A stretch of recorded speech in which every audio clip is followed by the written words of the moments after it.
from May 2022 up to August. So it's only 3 months, and that was the time of election.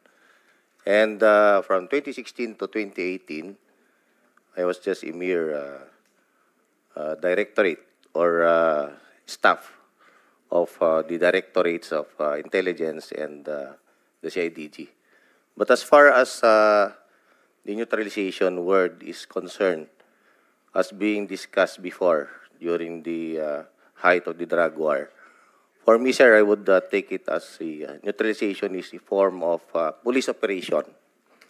First, sir, is the voluntary surrender of the suspects of illegal drugs. That is one. And it could also be through the legal arrest of the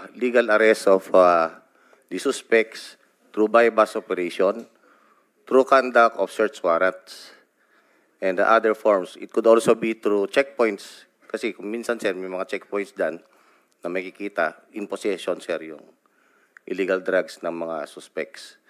And it could also be, the word neutralization could also be the meaning, the killing of the suspect. So yun, sir.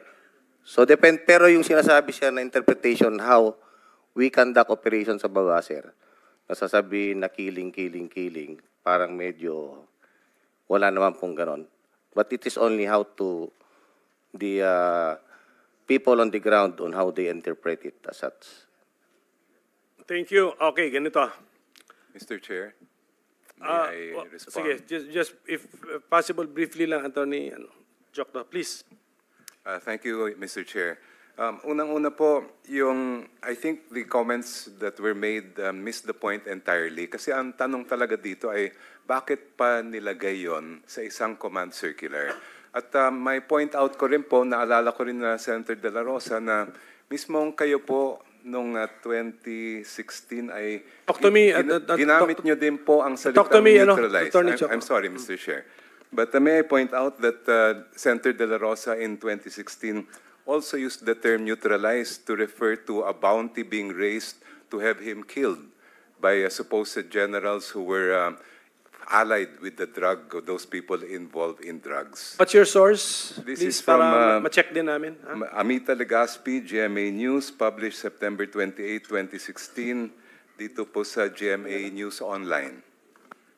Mr. Chair, siguro mamaya kung ma-share sa atin yan para makareact ako properly. Okay, please share with Senator Bato. Wala akong context, Mr. Kaya ako tinanong para yung staff ma-check kagad ng staff. Just a few more points if I may, Mr. Chair.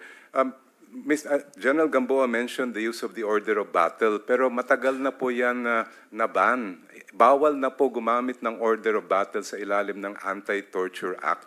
So kung sabi niya ay yun ang ginagamit nila sa counterinsurgency, yun din ang basis nila sa drug list, wala na po yun eh. Pinagbabawal na po yun na matagal na ng ating batas.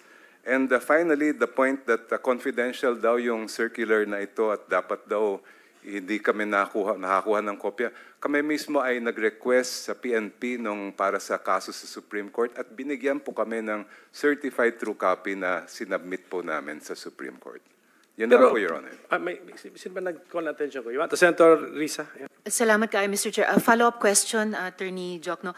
Attorney Chel, apart from semantics, may basis po ba sa karanasan na yung naging interpretasyon ng iba sa neutralize o negate ay pumatay? Ayun nga po, yun na ipakita kong mga slides kanina na mismong galing sa Police Santa Ana, Police Tondo, mismo kay Colonel Jovi Espenido, sa PIDEA Chief. Lahat po sila ginagamit nila yung salitang neutralize. At ang ibig sabihin ay kasama na doon yung pagpapatay.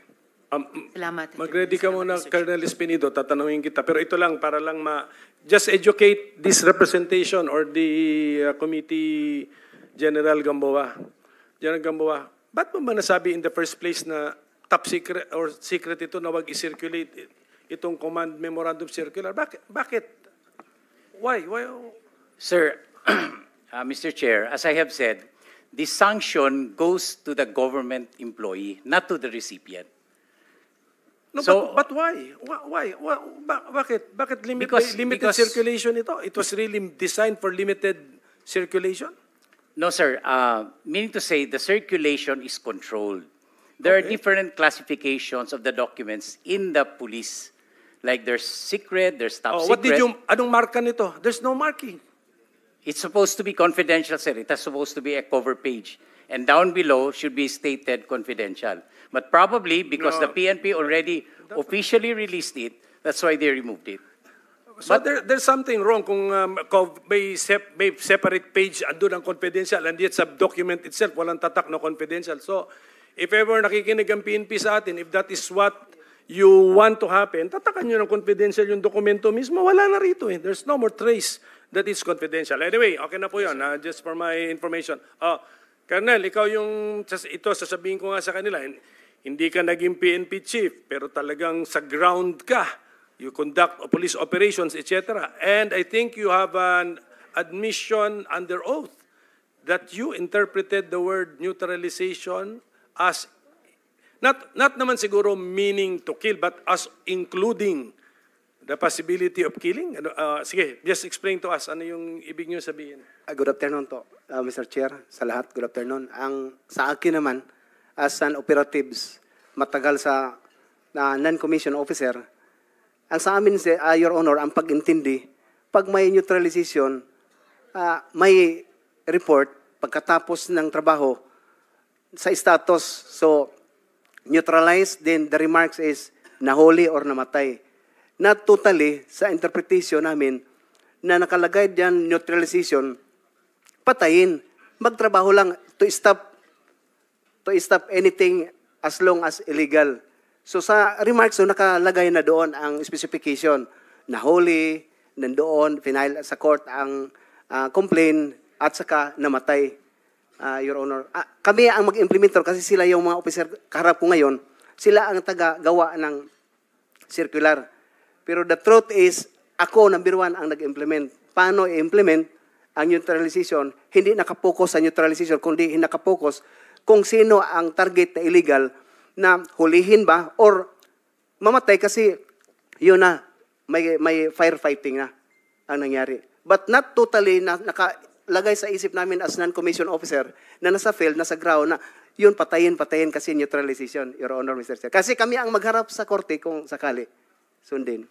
Maski hindi nalaban, patayin lang kasi neutralization, no. Kaya sinabi ko sa Quadcom Committee, Your Honor, Mr. Chair, na pwede.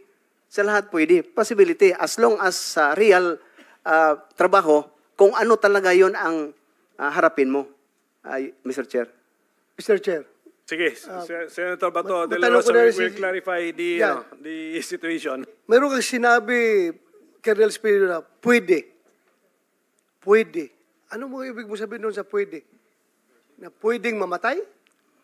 Lahat may possibility, Mr. Chair, Your Honor, kasi sa situation na nandyan, mang daming experience ko for my 28 years. Yeah, pwede mamatay kung ano? Kung lumaban. Oh, yun. Example, Laruin mo kasi you are living space of doubt eh. Na pwede pala. Pwede sa lahat. Pwede kung, yes, kung lumaban. Yun ang sinabi ko, pala eh. Mr. Chair. Sige, thank you. Thank you, Mr. Chair. Salamat. Mr. Chair. Colonel, ganito, okay. Kunyari, hindi neutralization yung word na ginamit. Arrest, o ano. Pag lumaban, Ganun pa rin. ending. Mr. Chair, ganun pa rin. So, okay. Senator Risa, you want to... Salamat kay Mr. Chair. Related dun sa isang puntong binanggit ni Police Lieutenant Colonel Espenido, balik lang kay Attorney Jokno, may pattern naman po bang nakita yung flag related sa mga kaso di umano ng nanlaban? I mean, kapanipaniwala ba na lahat self-defense on the part of the law enforcer yung pagpatay sa mga ito na sinabing nanlaban? Dalawa po yung nakita namin. Unang-una, sa Santa Ana Police Reports na naibigay sa amin, meron silang tinatawag sa PNP na information report. Ito yung report na doon nila nilalagay yung mga information about the suspect galing sa mga informant nila. At this is used pre-operation.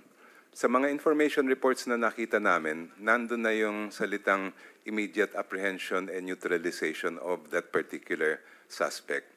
Second, yung pangalan nila ay sa maraming kaso ay nasa listahan din ng drug watch list for that particular area. And then later on, pagka nag-operate na ang police doon, meron silang report na nanlaban kaya napatay. Nung curious kami po noon, kinompare namin pati yung language, yung mismong wording ng iba't ibang mga police report tungkol sa nanlaban. At yung isang very striking sa amin ay halos identical yung ginamit na salita. Kumbaga parang cut and paste yung mga ginamit na salita. I can provide the committee with copies of these police reports.